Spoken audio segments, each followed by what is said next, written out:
Hi, everybody. My name is Cameron Williamson. I am an actor, a director, a producer, DJ, podcaster, and jack of all trades. I've always been interested in the idea of success and what it takes to make a person successful. What kind of lifestyle is that? What is in the thought process of a successful person? And how and why do they do what they do? So that's what we're going to discuss. I'm going to do my best to get successful people right here and have a discussion about their lives and what they do differently from the average Joe. So if you're interested in something like that, or if you need a mentor in any area, follow my podcast. It's called By Imitation Only, and it's going to be pretty exciting. This is sort of episode 0, but we're going to go straight into episode 1. My first guest is Marret Laney. She's a director, an actor, a dancer, a singer, and a former employee of Disney. Well, let me stop talking and we'll get on with the show.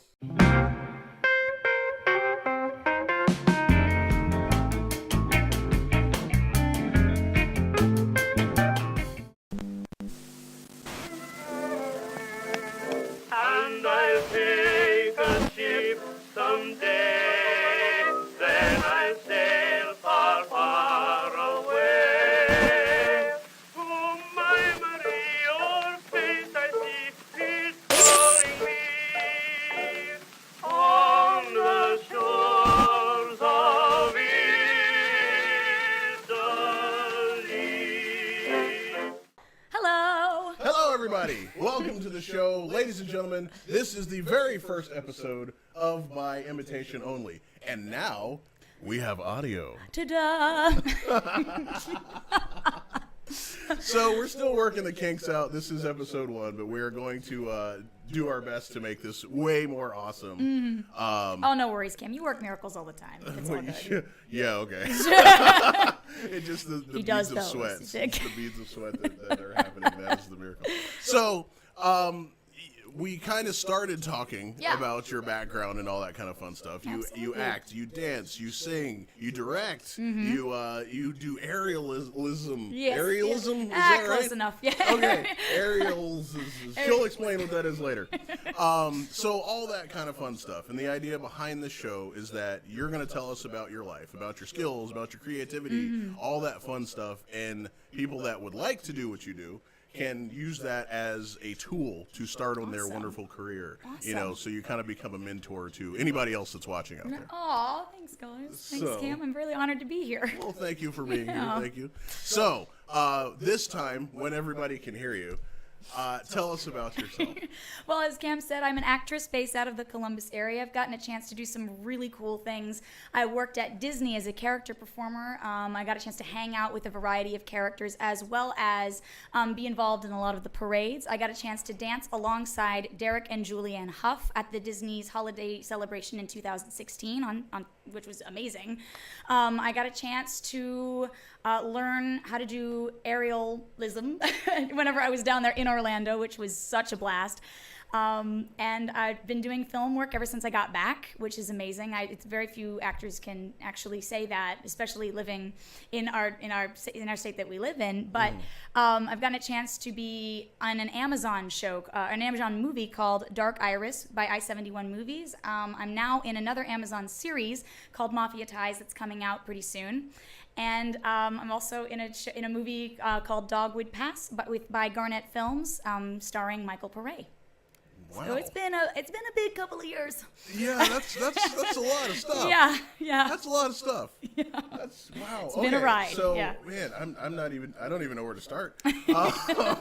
Because like I've been privy to some of this, you know, and I think it's all amazing. But wow. Okay, so let's start with acting. Okay, great. Everybody's got a first acting story. Oh boy, yeah. Let's see.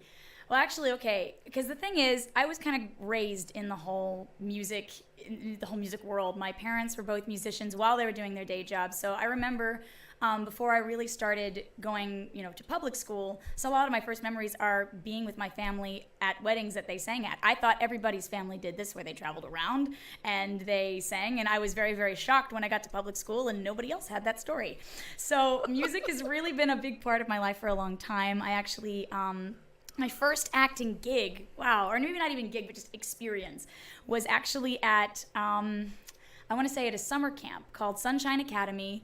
And they mostly did dance and other things like that. And I've done dance for forever, which was a great experience as well. But what I loved about this is that my mom actually got a chance to be the drama teacher.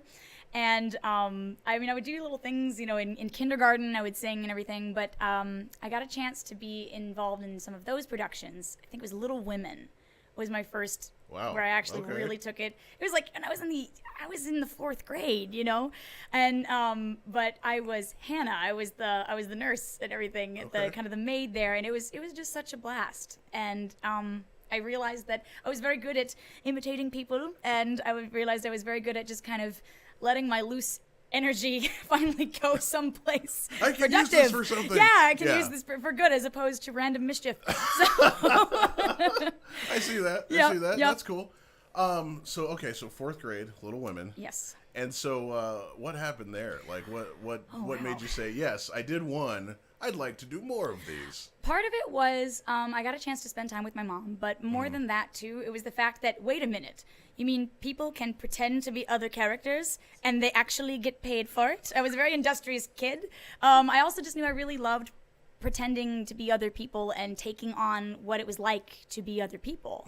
So I loved whenever I finally got to college and I got a chance to major in acting briefly, and then I also then switched to vocal performance because I've just got, as you can tell, I've got a rather exuberant personality, and I didn't know how else to express that other than to sing, act, and dance at the same time. So that's kind of where all of that started. So here's one. Yes. And this comes from my own experience in musicals. Actually, let's do that. We met at doing a show locally here. It's a little community theater deal. We were doing The Wizard of Oz. Yes. And we just kind of bumped into each other backstage during the show. Like, hey, you're supposed to be on stage in a minute. So am I. Let's hang out and talk. Basically. And that's kind of how we met. This kind of whole thing. How long ago was that? Which is sort of awesome. Yeah, that was, That was 4 or 5 years ago? At least. Something like that. Yeah. I mean, we spent our time coming up with a very snarky Glinda character. That was me. It's just like her lines totally, are a mean girl line. Oh, yes, only bad witches are ugly.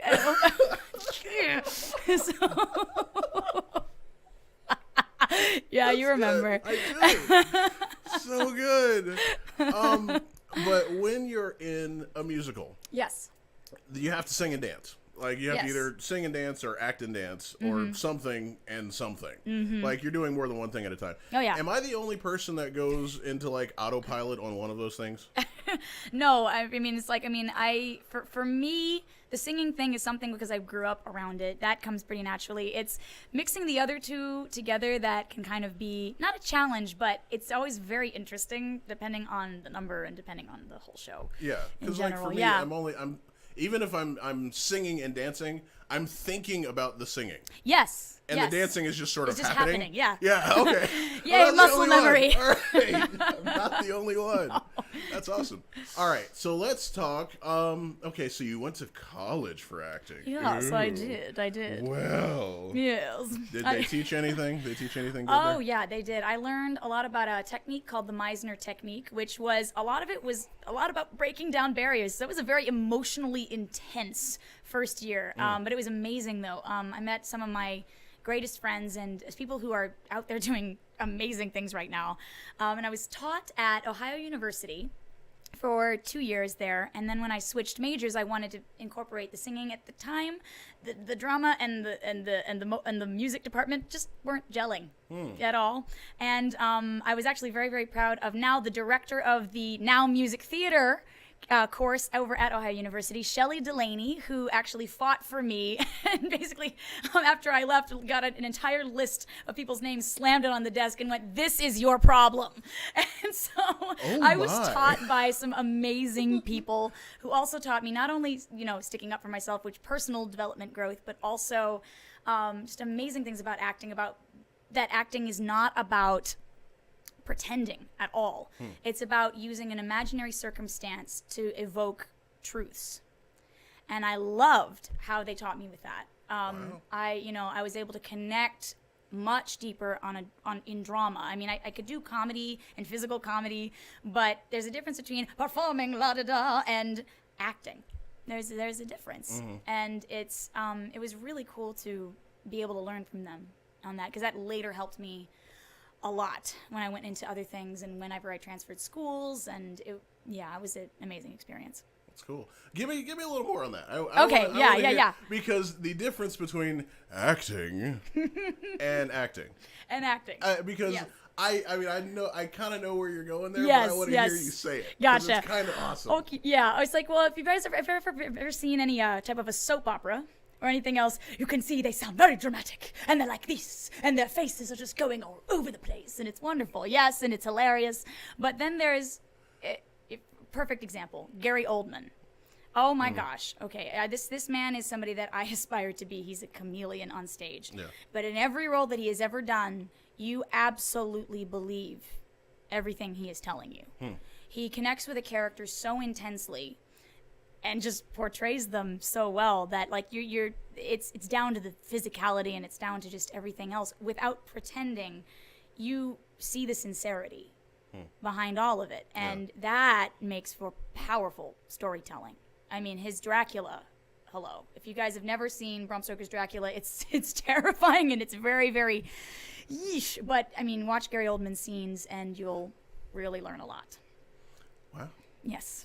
Cool. Yes. Sorry. For all the actors out there, if you don't have goosebumps right now, you don't have a pulse. Just saying. I mean, I like to think, and I can actually add my 2 cents to this because I have some experience. I'm not always going to have experience with the people I talk to, but in this case, I do. Yes. I've always liked the fact that it's about embodying a character instead of faking or playing a character. Yes, there's play involved. Yes, there's experimentation involved. Absolutely. But when you finally lock it in, you are embodying a character. You're thinking what that character is thinking. Yes. Not, at least unless you're like me and then you're just trying to remember your lines. But there's a lot of depth there. Yeah. You have to actually put yourself in that situation. It's that's what makes acting fun, at least to me. It's like I get to experience something that I would never experience in my normal life, Exactly. And so that's very, very cool. Yeah. So I have this theory. Okay. Is that you, as an actor, because you're embodying a character, because you are, kind of taking on a state of being that is not normally you. Yes. I have this theory that you still take a little piece of each character with you. Oh, that's absolutely true. Yeah? Yeah. I learn a lot from all of the characters that I've ever played. I mean, whether or not it was in college or whether or not it's the stuff that I'm doing now. Each character, I was able to use something from where I was at. I mean, and then probably other actors know, using that, but also using kind of a what-if thing. But that... you learn a lot about yourself while you're this character. Yeah. I got a chance to play Mrs. Lyons in Blood Brothers over at Weathervane. And I learned that character is a very, not just angry character, but it's a pained character. She goes crazy because of a lot of her own insecurities. And a lot of, her husband's cheating on her all the time. And even though that's not shown, it's very obvious. And, then there's the whole thing with adopting this kid from the mother who can't take care of both of them. And then she's just constantly like, this is my child, this is mine, and just how that kind of destroys her it was a very interesting thing to kind of go through myself. Yeah. Because then you understand, you have a lot more empathy, because you see sometimes, maybe not that extreme, but you definitely know people who struggle with a lot of darkness, and it gave me a lot more empathy for people who struggle with whatever it is they're going through. And it was just but I also learned a lot about my own insecurities and kind of how to overcome those in some life experiences. Yeah. You could not have set this up any better. Oh, okay. I have a clip. Yeah. Oh my. Oh no.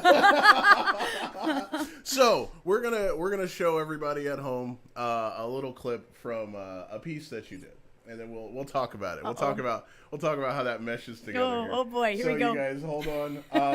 There is some strong language. So what's this one? Earmuffs, everybody. Okay. But yeah, this is awesome. So hold that thought. We're going to a clip.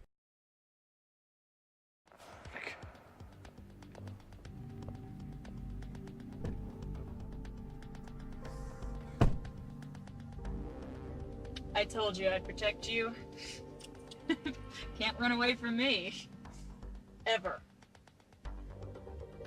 We're supposed to be together. Please just leave me alone. Oh God, you took Michael from me. You took my life. Shut up! Fuck Michael. Michael never did anything for you. I am always cleaning up after your messes. You never fucking appreciate it. Stop crying. Now, I have to get us out of the country. Clean up your mess. Wow. Ta-da! Wow. Okay, so there's so many things to explain there. Yes. Okay. So, all right. First of all, tell me what the project was. Absolutely. Well, this was actually a short film done by I-71 Films before they actually made the full-length version of Dark Iris. They basically, I met the two wonderful directors. Well, one of them I already knew, Jose Byers, and the other one, Derek Talib, I met while we were working on this. They just basically gave me the script and said, hey, so we're doing a short and we're trying to get some content out there. Would you mind reading this? So I read it at the table with them. I had no idea that this was them auditioning me. Thanks, guys. But they apparently liked what they saw, and they just asked if, hey, so when are you free? Are you free to do this next weekend? And we did this on a $0 budget, and it actually won several awards at various festivals. And I was very, very proud just of them, and then for them actually taking this further to make a full-length feature, which you can now see on Amazon. Nice. Mm-hmm. Okay, so Dark Iris. Yes. Are you in the feature? Or yes, I play a different character, but I am in the feature, yes. You're in the feature, and that's on Amazon? Yes, on Amazon Prime, actually. There's the plug, folks. Ta-da! Dark Iris on Amazon right now. Go. After we're done talking. Yes. So yeah, that's an insane character. Yeah, she is. Can you give us the details, or is it something away? Well, okay, the short was different in a lot of ways than the movie. So honestly, it won't be giving too much away. It's a completely different storyline, guys. I think you'll enjoy it. There are elements, but I can't tell you where because that's a non-disclosure thing. Yeah. But I will say that this particular draft, Iris was, she started off as she was a barista, and you see her, and she's got all of these bruises on her face. And you're not really sure where she got them, but these two police officers are accusing her of murdering 6 people, and she's confused as all get out because she's like, what? And then during the course of it, they interrogate her and they kind of rough her up a little bit, and then this character comes out, and she apparently has some kind of special ops training in that particular, draft, which you can find on YouTube, actually. And in that whole course of events, you find out that in this particular scenario, she has 2 sides of her, and one is kind of always there to look out for Iris, and the other one is just kind of wishing she'd go away. So, yeah. So that was a lot to uncover and to. How'd you study for that? Oh wow. Well, okay, because I'm a very passionate person, never a violent person, so this was kind of interesting to play, but I loved just the challenge of it. I mean, I don't know if you guys, obviously never that angry, but if you guys have ever had experiences where you felt unfairly treated and you really wished you could do something about it, well, this was kind of the extreme dark version of allowing that to come out. So, and I was kind of dealing with my own personal stuff at the time. So this was a lovely therapeutic way of dealing with that. Yeah, it's very cathartic. And, but it was also just way too much fun. These guys let me go all over the place with it. And I really appreciate for you guys letting me experiment with that. Thank you very much, Derek and Jose. That's cool. Yeah. Very, very cool. Yeah. And they do a lot of good work. I've actually sat in a couple of their talks. They're great. Yeah. Very, very cool. They're wonderful. So, if you guys are interested, I-71? Yes, I-71 Movies. I-71 Movies, they're also on Facebook. Check them out. Just a free plug there. Yes. Because you've done so wonderfully, I have a treat for you. Oh, you know me so well. So, we have coffee already. Yes. We have biscotti. Nothing says class like individually wrapped biscotti. You're so right about that. Oh my gosh. Well, and also what you don't know, ladies and gentlemen, most of you do actually if you know me, but is that Cam here knows my passion for coffee. I'm rather obsessed with it, and one might say I'm an addict. I am. It's terrible. So let's see what else we got here. Talking a little more about studying for roles. Yes. Yes. You know, you have that college girl routine down. So what do you want to do when you get a new role? You got the part. Yes. Hey! Here's the script. Yes. What do you do? The first thing that I do whenever I look at a character is I'll read the script through all the way 5 times. And the reason why is I want to get an overall feel of it. I want to just start getting down my individual part of it. What does my character know? What does she not know?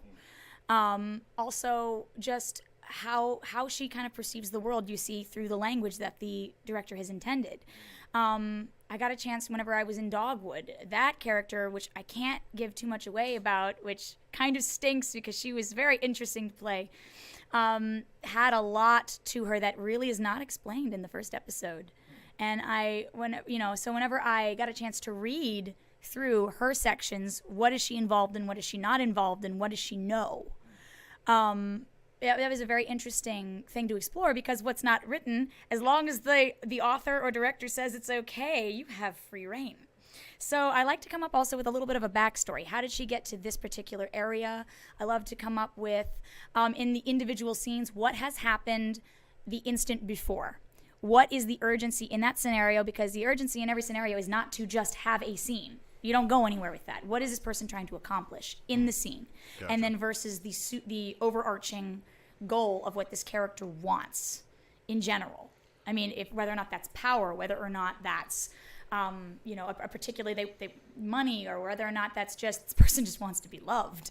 Whereas finding the insecurities, fleshing out the character of how they perceive the world. And their own personal flaws, the ones that they may and may not be aware of, are always a blast to kind of find. And that you create as you create their backstory. If it's not explained, talk it over with the director, but and they'll give you their own spin on it, and that can help feed the rest of where this person that everybody is seeing has come from. Because everybody that we meet has come from somewhere. And has stories that have nothing necessarily to do with what's going on, but feed their motivation into whatever they're doing.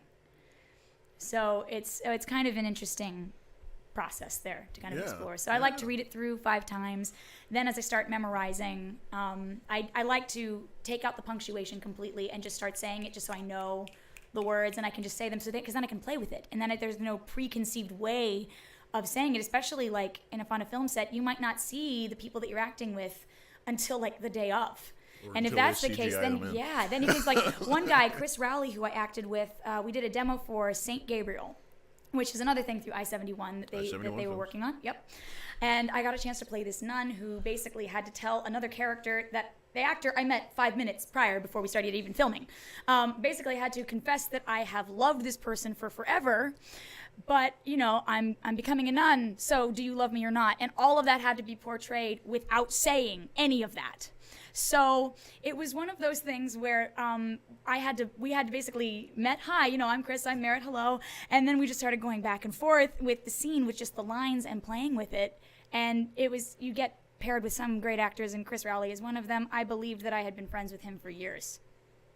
Within an instant, but you don't always get that. So you have to be able to play with it and not be so concrete as this is how I've delivered it in my rehearsals. You have to be willing to play with it and find that with that actor, you know. Yeah, that's interesting. Yeah. The especially the, you know, I just met the person I'm acting against. Yes. Because that's so true. Like, you know, you don't have we all sit around a table and go through the table script read, and right, like, right. Don't always get that. It doesn't always work that way. It's like it works that way in theater. But when yes. you're shooting a commercial or shooting a movie or shooting anything else. And instantaneously people have to believe. Yes, and you have to totally believe that you have on. a 20-year relationship. Yes. It's crazy. It's insane. Yeah. Please go. I'm looking for my next question. Oh, okay. Very nice. And hey, everybody on Facebook, how's it going? Thank you so much for dropping by and seeing us. There's lots of PCT people. That's our theater folks. Oh, hi, guys. Thank you for coming by. So you hit on insecurities, and I had a kid ask me this once. Okay. What is your biggest insecurity? Ooh. Because here's the thing. I mean, over the years, like, being in theaters kind of knocks a lot of that out of you. It can also knock a lot into you if you allow it. So one thing that I've always had to overcome is I have a bit of an applause. I go by the applause meter. Part of that is just kind of being in theater. You always look for, you're able to feed off of people for the feedback. I was like, oh, am I doing a good job? And am I doing, but, you know, and I started my own business and I really can't do that. Plus, whenever I go into auditions, to more professional auditions, I've been to, at a time, I did 4 Disney cruise ship auditions. Wow. They said no at each one. But it was just, it's one of those things like where, and I've been to other auditions, theater auditions, where they've actually told me that I sucked. Wow. Yeah, talk about like, oh, I just poured my heart out and you stomped on it. Yeah. Thanks. And I'm doing this for free. Exactly. I drove up here and paid gas to do this for free. So it's like, so a lot of it is you just cannot you cannot define your worth based on what other people think of you, which is so hard because that's how, as an actor, we get hired through subjective opinion. Right. So it's like, so it's a challenge, but it's really, that is something that I always have to overcome. And I found out too that on the auditions that I was the most afraid of and almost bailed on were the best experiences. One time, or the first time I ever went out for Weathervane, for instance, I was terrified because you get all of these people from New York. The director over there, Kevin Connell, you are amazing, sir, is from Marymount College in New York City, in Manhattan. You know, I'm up against people who've been dancing since they were 6, you know, who've been acting and doing this before they could talk. And the fact that I was going into this whole situation going, oh my God, I've done college and I've done this for all of my life, but oh my God, am I really ready for this? I don't know. And in fact, like, you know, I was so insecure about it, I almost didn't go. Wow. And I was so happy that I went because last summer was actually one of the best times in terms of in a theater production that I've had in a long time. So I was very grateful for that. That's cool. And I got a lot of great roles then, so. Tell me how you handle the no's. Oh, okay.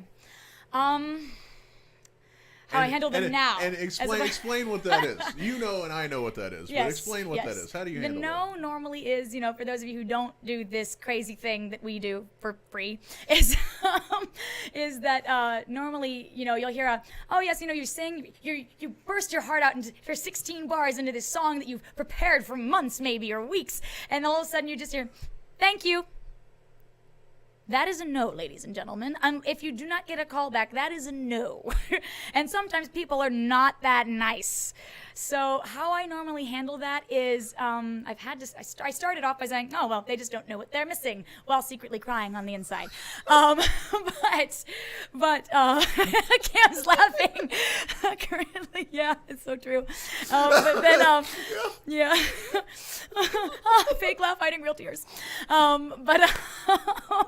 But honestly, as you get into it, you just realize more and more that it's a numbers game. You know, people want you. Those directors, most of the time, if they are worth their salt, they want you to be the one they are looking for. They want you to succeed. Yes. And so it's more of a matter, honestly, hardly has anything to do with your talent. It could be your height. Oh, the person we're casting is taller or shorter than you, and it would look awkward. It could be something as subjective as like, well, your hair isn't the right color. Yes, I know there's hair dye, ladies and gentlemen, but some directors don't think like that.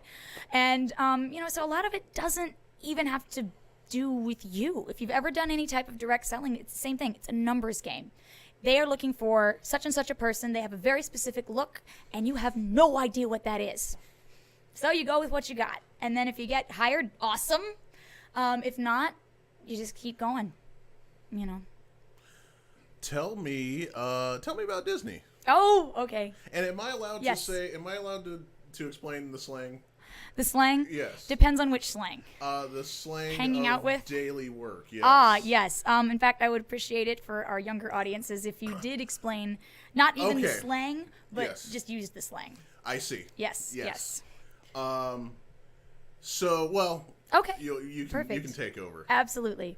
Well, this whole experience was such a blast. I mean, it started off as an internship, and then whenever I was actually hired, I was so excited to be there. I got a chance to go in during the Fall Advantage program. If any of you are in college and you have a Disney, what do you call it, representative, then I would go, seriously, whatever year you can, audition every single year. Seriously, I did not have that. I went to Capital University. We did not have one.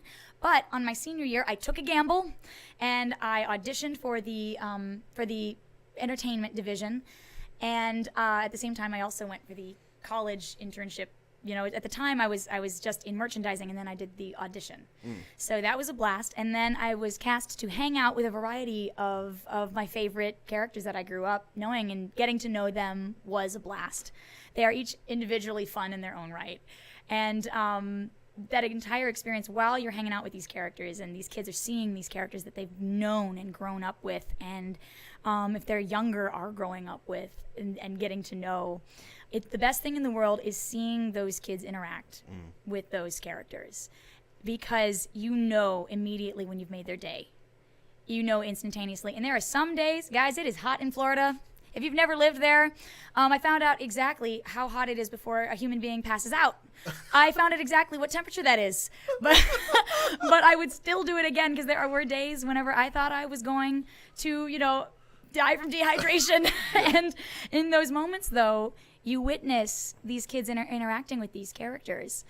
And there was one little girl who was pulling on Chip's tail. And Chip turned around to say hello.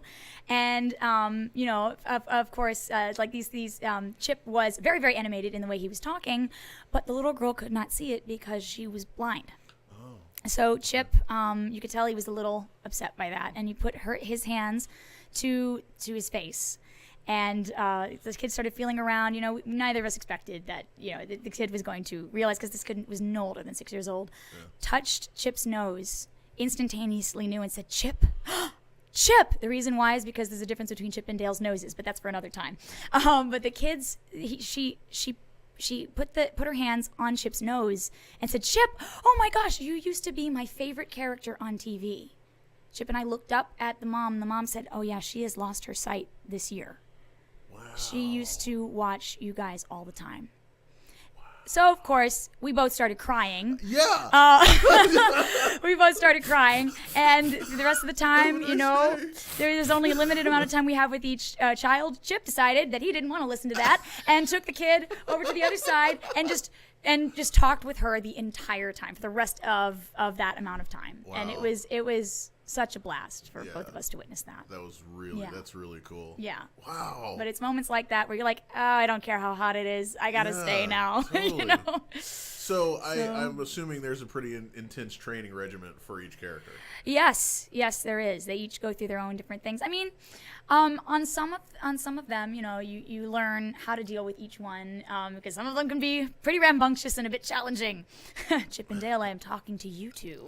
But it was still such an adventure, and the entire time there, you just learn a lot about the magic that makes that place great, because the entire place is really about protecting wonder and innocence. And that's really, despite what you saw in the Dark Iris video, that is what I as a person am actually all about. That's quite a range. It's called acting. Yes. We'll call it range. Yes. So, okay, tell me about now I'm not sure I have this right, but is it the Disney Scoop or the Disney Swoop? The Disney Scoop or swoop? I'm trying to remember. Are you talking about the pointing, or are you talking about? No, this is if there happens to be litter. Oh, yes. There is a Disney stoop. A Disney stoop? Yes, it's a safety I see. procedure that everybody has to do, every cast member has to do. Okay. Mostly because they don't want anybody pulling their back out. You would think that litter is something that is very, very light, and yes, most of the time it is, but you got to think about it. We're out in the hot sun all day, and a lot of what we do is very physically intensive. Mm-hmm. So there is, in fact, a correct way to Disney stoop. So, for those of you keeping track at home, Yes. there is a proper process for picking up litter. Yes, there is. I wish I could show you this, but I only have one camera. Just But I've been told that you're not allowed to like bend down. no. You know, so no derrieres. You don't want to use no Yes. derrieres, and as well as the small of your back if something you're doing is particularly heavy. Right. Yes. So like, huh? Yep. Oh yes, they have safety regimens for everything. Yes. That's great. It's pretty awesome. All right, so we're still in your Florida period. Yes. Tell me about doing aerials. Oh, this was awesome. Okay, so I was initially introduced to this by actually a former dance student of mine. Her name was Ellie, and Ellie, I really hope you're still doing this because you're magical. She actually taught a workshop. So the student at that time became the teacher, and I'm sure she got, all of her revenge from our time together. But it was basically, we learned the first day how to just climb the silks. You would not think that's very difficult. It requires an amazing amount of arm strength. So, as well as, you have to know the right footing for it because you're on two straight pieces of fabric.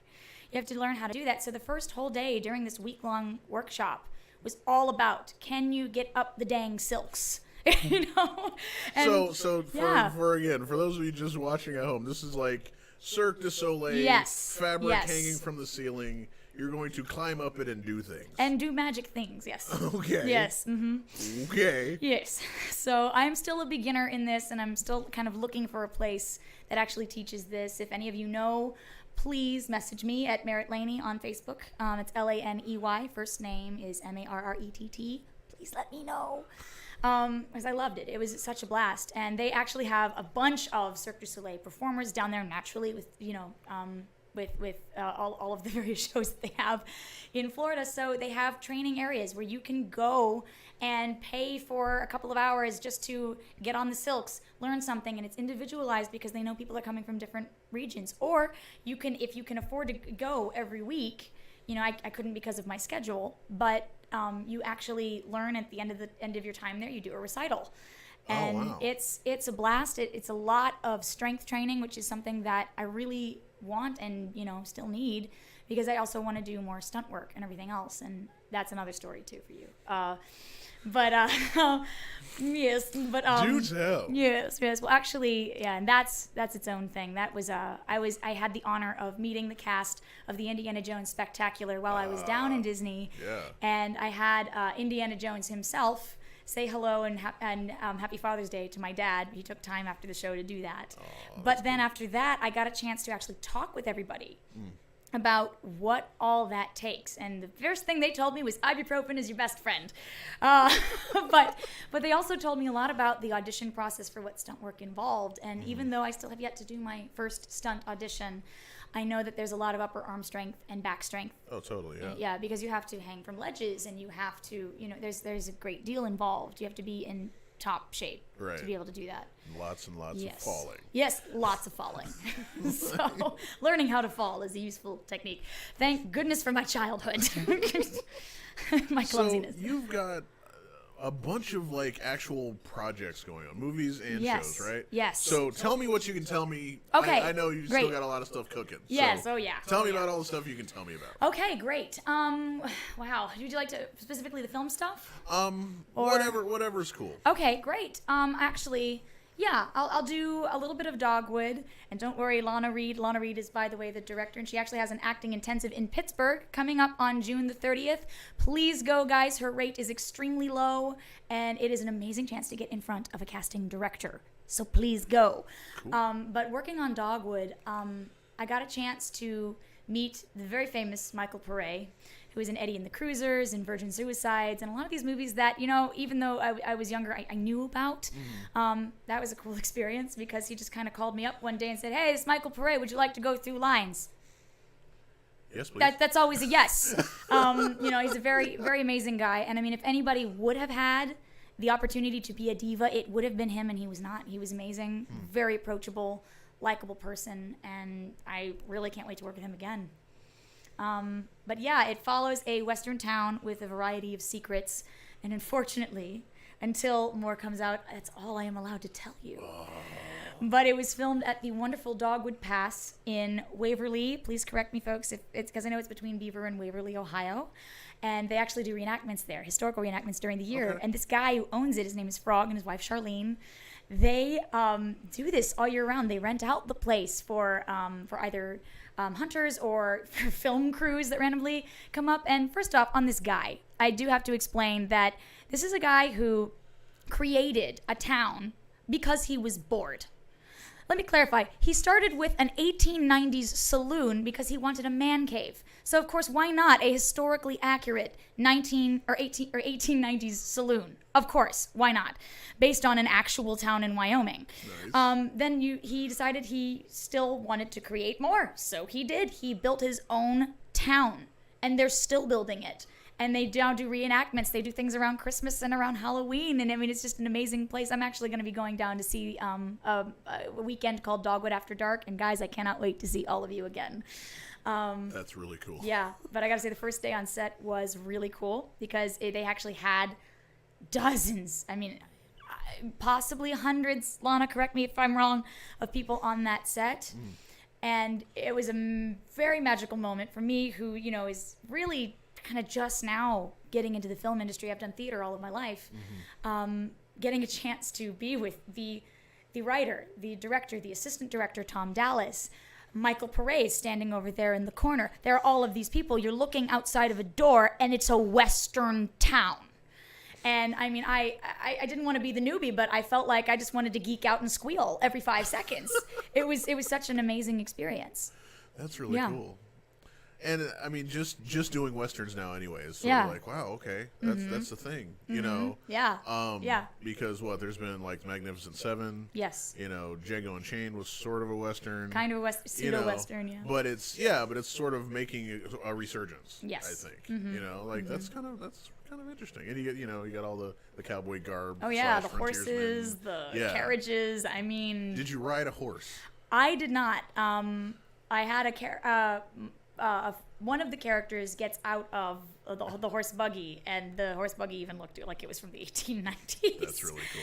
And the actor himself looked so much like, I mean, every 1800s photo you've seen, Yang Miller, you looked awesome, and I was so happy to act alongside you. But he had like the mustache and the whole. I mean, I believed I was in the 1890s just from being on that set. All right, so because we've done Dogwood, I think we're going to go ahead and hit that trailer real quick. Oh, perfect. We have a trailer for Dogwood. Yes. So then we'll let you guys take a look at it, and then we'll come back with more from Marret Laney. To Grady Flynn. To Grady. Good enough man for who he was. Going once, going twice. $500, Mr. Mayor. We've ever seen you. I just got in on the train. Heard about your little auction. It sure seems lucky for you, sir. It does, doesn't it?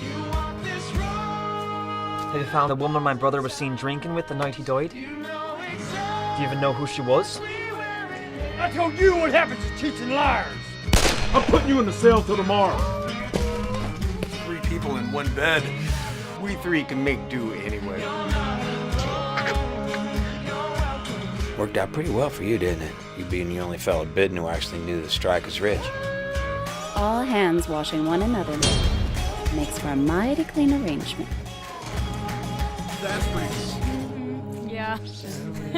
Like, I know. That was fun. So where is this going to be? Is this going to be like an Amazon thing, or is this a I'm still waiting to hear thing? about that, and I don't know how much I can disclose about that. We don't know yet. Okay. But I do know that the cinematographer is currently living in LA.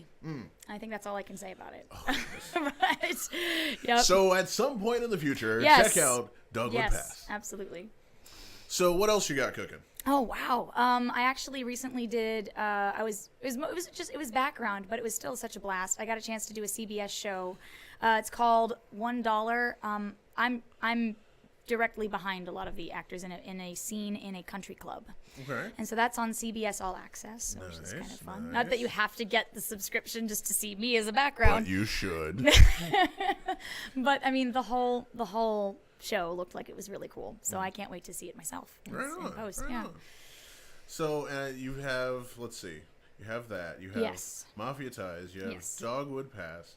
You've got a lot of stuff going on. Yeah. And looks like you're wearing a hat there. I am. Yes. From Rodan and Fields. Yes. What's that all about, Marret? Yes. Actually, I actually went into business. My mom my mom Sue Laney is actually joining me in this as well. I own my own skincare online franchise. Okay. And this group, I mean, Rodan and Fields, it was developed by the doctors who did Proactive. And they already had their own $1 million institution. So they were like, well, why don't we make dermatological skincare, fixing real skin issues, not dependent on skin types, but like skin issues, wrinkles, acne, reversing sun damage. Our reverse regimen is the only one that scientifically does that. And only 35% of people in the United States even know who these people are. And they're already #1 in North America.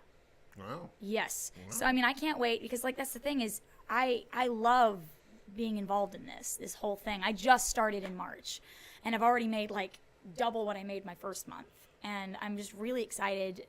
Not just in growing the business, because I would like to do something where it's not dependent on whether or not I look a certain way to get money. Yeah. I want to be able to do what I love and then not have to worry about where the heck is the money coming from. And I've already been in a corporate situations where they've let me go because my numbers weren't good because of whatever reason. You know, it's like randomly I would be called in the office, hey, by the way, we're firing you. You know? Yeah. And so I didn't want to have to be dependent on that anymore. And since I'm an actor, yeah, that was going to be the thing. Because auditions are always at noon for some reason. Yes. Like, why is that? Yeah, I'm not really sure. Haven't figured that out. I guess that's when the audition gods align. Right. It's really hard to hold down a job and go to auditions. Yes. You know? Yeah, it really is. So, yeah, that seems like that'll work out a little bit better. Oh, and looks like we got a link for Dogwood Pass in the chat. So if you want to check that out, you can follow that link. Thanks, Thor. Guys. But anyway, so you got your own business franchise thing, and you have a day job. Yes, I do have a day job. And you have movies, and you're hanging from the ceiling. What do you not do? I'm a terrible poker player. Yeah? No poker face? No poker face at all. And those of you who know me know this is so true. Oh, I have no poker face. Like I'm surprised that I'm acting. Like I mean, it's like that's more sincere than anything else. But right. Wow. I love. I forgot to tell you too. I'm right now writing out. There's a lot that still needs to be done still, so I'm not gonna announce it yet. But there is a podcast I am working on. World premiere. Yes, and it's an audio drama. So my fellow actor friends, I don't have the script finalized, but I'm working on it. So that's happening. Okay, so wait. So you're gonna have to give me more on this. So, okay. Yes. Audio drama. Yes, an audio drama. And give me the setting. Give me the tidbits. It's present day, give or take a couple days. Okay. And take that whenever this comes out, especially. There's a lot of it's somewhat post-apocalyptic. Okay. But it's not quite what you think. It involves the survival of a small group of people who are just trying to find other human beings in this whole scenario, and how it even got this way. What all's going on? Like with they find these recordings, and they also are using an AM radio because AM radio, it's distance. Right. They're hoping to find somebody on this whole road here. Wow. But yes, that will be called Voice in the Abyss. Ooh. So that is coming. Spooky. It probably won't be here for about a year or two, but I'm working on it still. Voice in the Abyss. Voice in the Abyss. Very nice. Yes. Very, very dark and mysterious. Oh, but it'll have its moments. Yeah? Yes, it'll have That's its cool. moments. And I mean, I like the radio drama thing anyway. Yeah. I mean, and with podcasts becoming more popular now, I think that's going to be another one that's going to make a resurgence. If you're interested in that kind of deal, yes. check out Welcome to Night Vale. Ooh, yes. Really creepy. But, you know, if you're into that, you know, radio drama kind of thing, that is a very cool podcast to check out. It's also very nice and quirky, too. I love that very podcast. much. Don't go near the dog park. So, what else do we have? I have, we're kind of going back to acting a little bit. Why do you do it? Why do you act? Wow. Well, honestly, it's not just putting on a character for me. It's a lot more about the actual connections, particularly with live theater. What I love is not just being able to evoke emotions in people, but being able to actually have that connection and tell a little bit of truth. If you get a really good story, it's going to say something about life, you know? One of my favorites was a version of the Scottish play. I don't know whether or not saying Macbeth, if you have anything about that. Okay, some people do. It's a thing. You had to be like in a theater. In a theater, exactly. This You'd be shocked. Totally I not bet, a you know. But I mean, I did a version of Macbeth where it was just the way that everything was, and also the intimate setting. It said a lot, just about people dealing with their own things, about especially ambition, that whole show, you know, and also about kind of your own personal hells, kind of a thing. The way that it began and ended with the witch's opening scene, like a loop. It was repeating itself. That's cool. And so I love how theater can do that to people, and not just to people, but you get a very real connection with your audience. If you're telling it right, they're hanging in there with you, and it's a really cool experience to be able to affect people that way, to tell a little bit of truth and sincerity in an imaginary circumstance. So that's why I love it. Cool. Yeah. All right. So tell me about your goals, your aspirations. Tell me where. I'll do the job interview. Where do you see yourself in 5 years? Actually, yes. I actually posted a Facebook Live feed on my wall about some of my goals and aspirations. One of them is I really hope to be starring in either Marvel or DC film in 5 years. That's the goal. That's the goal. Who would you play? Wow. Yeah, see, that's the thing, is a lot of them have been done already, but I'm really hoping with the trend of how the Batman universe is going that they're just going to make another one in 5 years. That'd be great, guys. Hollywood, please. Time for the reboot, you know, reboot. hey. You know, either Harley or Catwoman. Let's go. But that would be a dream role. I mean, I'm such a comic book nerd. But I would also, you know, because I love heroes. Yeah. I love heroes and villains both. I mean, they're just fun to play with, and also kind of get to know, because they're also about cultivating a courageous frame of mind. You know, because all of those characters, they fight, and it's not like they're strutting around the stage like, oh yeah, I totally got no. If a lot of these characters are terrified, and cultivating courage in kids and in people is I think a very noble thing. Right, that's true. So, and it seems like now, I mean, this generation of specifically Marvel, but DC as well, are trying to inject a lot more life into their characters. Films. As opposed to the 60s Superman, which is just like, I'm good at everything. Yeah, exactly. You know, there's a lot more. You know, Tony Stark is an alcoholic. Yeah. And, you know, it's like, you know, Logan just can't find love. And, you know, it's just that sort of thing. And then the Joker is like, wow, you know, Heath Ledger especially was like, wow, what if this guy actually existed in real life? What would he look like? Yeah, totally. And that was it was a completely different take on a character that we've all known. And there's a theory that there's actually 3 Jokers. But anyway, you can. I know that theory. You can fish for that one yourself. There are actually 3 Jokers. Anyway. Yes. But yeah, this is why we're friends, Cam. But but that's sort of what's happening specifically in superhero universes now, which makes them way more interesting. I mean, you know, if you watch Logan, I mean, that was I mean, oh my God! Yes. It was so good. And I mean, like, okay, Black Panther, but I love Black Panther. Black Panther was great. Yeah. But it was good for way different reasons. Right, you know, right. It was very cool to see that, and you know, and all that wonderful, you know, We Are the World stuff. Oh yeah. But as far as just pure filmmaking and pure acting in a very small role setting. Mhm. You know, it wasn't like, you know, New York City and we're blowing up buildings Right. and all that kind of stuff. Right. And that's normally what you see. Oh, You know, yeah. that's normally what you see in superhero yeah. movies is all the big set pieces. Right. You know, it's Jurassic Park with capes. Yeah. You know. Yeah, that's true. But that was a completely different take, and it's like that's why, you know, I thought it was interesting. Oh, That's yeah. why, you know, it makes you feel stuff. It really does, and that's kind of the fun.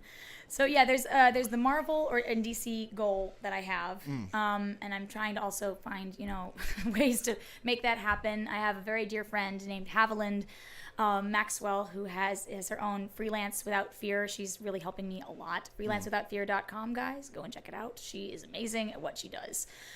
She's kind of giving me some realistic logistical ways of actually accomplishing that.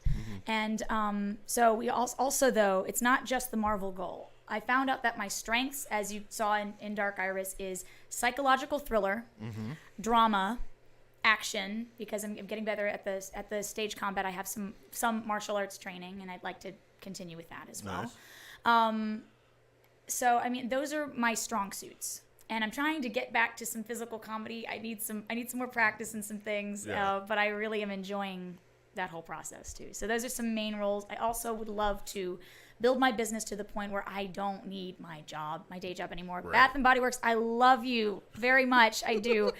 But I mean, and I love all the people that I'm meeting there, but like I would love to just wake up and know that I'm financially stable and that I don't have to worry about, oh, if I take off this week, am I going to get fired? Right. You know, Right. not that they would ever do that, but like I've been in corporate situations where that's the Oh, case. yeah, it happens. You know? It's like they don't quite have the same outlook as you. Yeah, exactly. Right? So a lot of big goals in the next 5 years. Yeah, you see yourself as employed. Yes. And they see you as, Well, yes. Chicago So, reference. Exactly. Yeah. God, I'm a nerd. Okay. So who is your superstar crush? Oh, wow. I want to leave that wide Oh, open. boy. We can do music, we can do Superstar crush. actors, we can do whatever. Who is okay, who is your anybody. superstar crush? Oh, man. You know, I got to say, Chris Pratt, buddy. You know, I am single. I'm just saying. Okay. So after the All-American, I see. Yeah. Yeah. Well Mm-hmm. done. Okay, we have a question from Facebook. Okay, what's the question? I can't believe I'm going to do this. Okay. Uh-oh. If you were a tree, what kind of tree would you be? Wow. I gotta say, that's the first time I've ever been asked that question. It's the first time I've ever asked that I would be an evergreen, baby. An evergreen? Yes. Okay. Yes, an evergreen. Because I plan on being around for a long time. Oh, okay. There you go. Okay, well done. There Well you done. go. Yeah. Okay, speed round. Okay. Favorite NSYNC song? Ooh. Oh, wow. I just got paid. Just got paid. Yeah. Yeah. Friday night. Yep. Okay. All Yep. right. I feel it. I feel Yeah. it. So let's see. We've been. Oh, okay. We're over an hour. Are Oh, you doing okay? Yeah, I'm fine. Okay, good. I'm Just good to making go. Sure. We will be wrapping this up soon. But it's so much fun. It is a blast. It's a blast. I'm really honored to be here. So give me your thoughts on if somebody wants to start out Okay. doing this acting thing. Okay. You know, let's say same age as you. Okay. Yeah. Same age as you. They've done, you know, a church play. Right, And right. they sang a song at a talent show once. Yeah. And they want to do acting. Okay. What do you do? If you're going for film, get involved with student film projects. Most of the time, they're not like, you know, going to go elsewhere, so they're going to give you their demo reels most of the time, which is very, very important, especially as you're collaborating with as you're setting that up. You need to have clips, you need to have demo reels for whatever you do, because people want to be able to say, hey, what have you done? And you want to be able to send it immediately, because they're looking at hundreds of people. I mean, for any film project, even indie film projects, you know, I mean, be willing to work the couple of ones for free. If you're going into theater, find any theater you can and just start auditioning. You know, at that point, especially if you're just starting out, any experience is experience. Talk to actor buddies who you know are doing more and who are deeply involved in the scene. A lot of this is networking. A lot of this is not necessarily your talent, but who you know. That being said, you want to be careful who you know. I've run into a couple of things where you've got to really beware of scams. Yeah, I'm just saying, like, if they're not giving you really any information at all, I would reconsider working with this person. I would not do any type of photo shoot in somebody's home unless you know the person very well. Those are stories. Okay. If boy. a photo shoot is part of the audition process, just probably no. Just go it. for no. Skip it. Yeah, skip it. Yeah, you definitely want to make sure whatever their expectations are, if you don't know them, is in writing. You want it in writing because you don't want to get there. I've run into a couple of situations where I would drive up to Cleveland, we'd be ready to film something, and then they'd want me to do certain things that we did not discuss.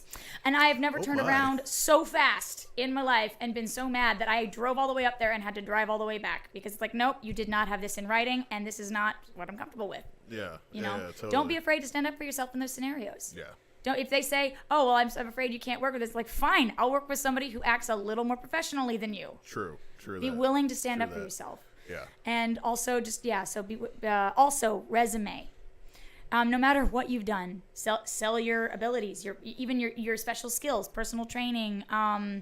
You know, if you can whistle and stand on your head at the same time, write it down. Get a really nice looking headshot. A couple of them. If you know people who are very good at taking these photos, or if you want to get them professionally done, if you're just starting out, I would start with somebody who you know just takes amazing photos until you can afford a good photographer. My photographer for my most recent headshots was Chad de Blasio, and he is based out of Granville, Ohio, close to Newark, actually. So if you are looking for an amazing photographer who can really bring out your personality, he brought out kind of this femme fatale thing that has really helped me in my career, because that is an aspect of my personality. She's my alter ego, I suppose. And it's gotten me the work that I'm doing now, and he's very good at that. Cool. He's very good at that. Very so find a good photographer, not a seedy one, a good one. So yes. Yes. Yes. There are a lot of seedy ones. Yes, there are. So yes. Yeah. If their whole resume is on Instagram. Yeah. No. Yeah. No. Basically. No. Basically. So what else? Is there anything else that we have not covered? In terms of just acting and starting out. Just your stuff. Anything you got to throw in there that I haven't. Oh my goodness. That was a lot. This was a meaty podcast. Yeah. Okay, it really was. This was like it was all in there. Oh my gosh. It's like a I guess I just kind of want like to. a goulash. Yeah, goulash. Yes, quite. I guess I kind of want to start by expressing some gratitude, I guess, to you, also to my family. My family supported me through a lot of crazy stuff in the past couple of years, and I owe them greatly. Dan and Sue Laney, you guys are awesome. Yes. Yeah. You guys are and awesome. David Laney, my brother. I know the Laneys. They're amazing. They're pretty Sue, amazing. I call you my voice teacher. Yeah, she is a voice teacher. She's kind of amazing. Yeah, still trained. Man. Yeah, yeah. So if you need anything involving music, just talk to the Laneys. Yes, yes. My dad can play anything with a string on it too, which I'm always impressed by. He knows how to do everything. Let's see. I'd also like to really express some gratitude just for the people who've allowed me into their projects in the first place. Lana Reed, John Wilson, Tom Dallas, Chuck France, our cinematographer from Dogwood, Michael Perret, thank you so much for being willing to go through lines with me on set. Nolan Elias, actually, from he was our color corrector for Dogwood Pass. He's actually working on something right now, and I don't know if I can disclose it or not, so I'm not going to. He's amazing, and he has an interesting movie about musicians out called, is it Lambeth Walk? Please, if you're on here, Nolan, please correct me if I'm wrong, but I loved it. It was a very gritty movie, and it was wonderful. I would love to also I'm not going to go all Oscars here, but I just, everybody's support, because you do not do this alone as an island. I also have one challenge for everybody. I also did this on my Facebook Live thing, but I would love for everybody, because we can get so bogged down in survival mode. People need to dream bigger. I never would have done this if it was not for the fact that I have a friend, Adam Clark, who got me thinking about this stuff in the first place.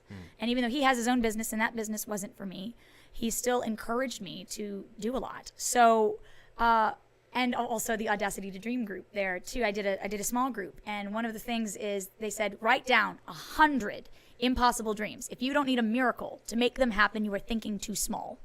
Wow. So do that in a week. Kind of figure out which ones you want. Do not worry about the how at all. Don't worry about the how. And then as you start thinking bigger and start having this master list down, every day write down the first top 10 that come to mind. 10 or 15, you know? It doesn't have to take forever.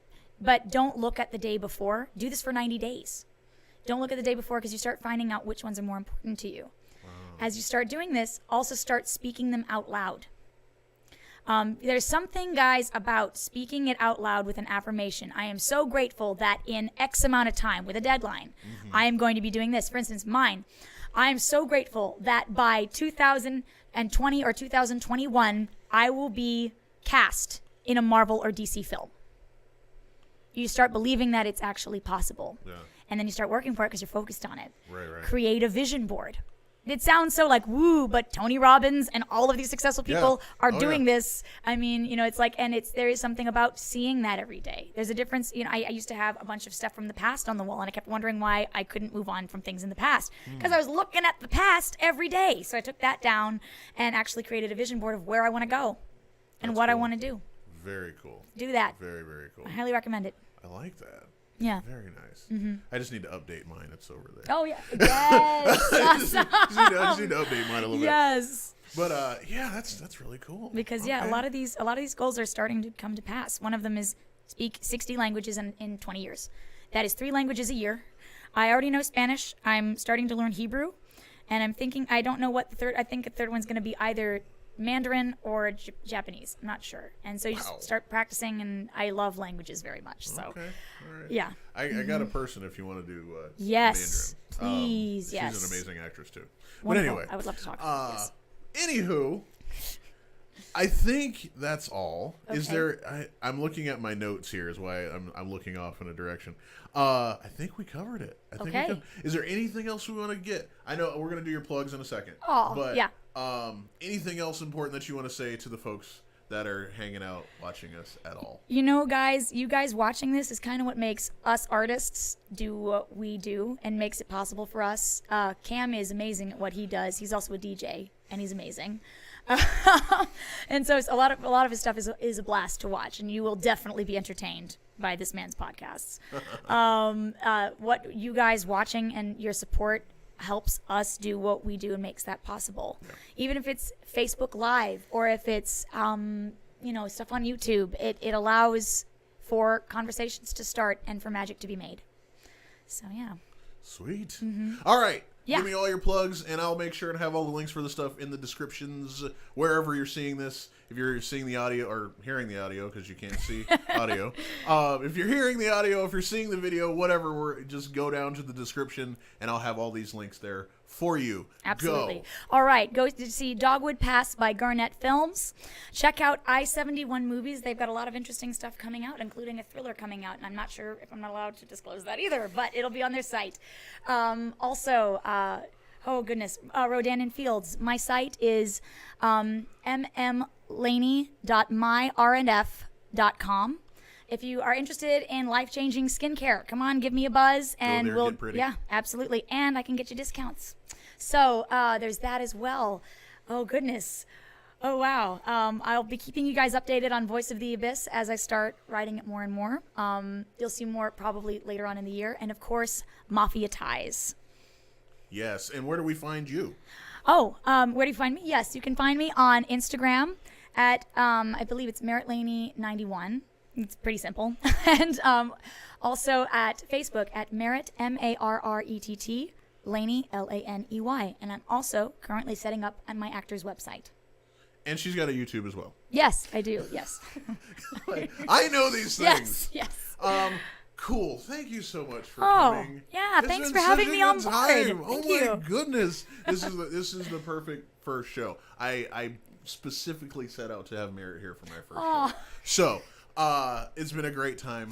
thank you so much for coming. Absolutely. Thank you for watching. I hope you've had a great time. I hope you learned something. That's kind of the whole point of this deal. I'll be back next time. Marret will be back soon, I'm sure. If you guys have any questions about any of this, feel free to message me. Yes, please do. And thank you so much. Wherever you're seeing this, make sure you upvote it or give us some feedback. You can find By Imitation Only on Facebook, Instagram, Twitter, YouTube, and Snapchat. All those places you can follow, and they're all By Imitation Only. Or sorry, By Imitation Only. I gotta get used to saying that. Thank you. Thank you. We'll see you next time.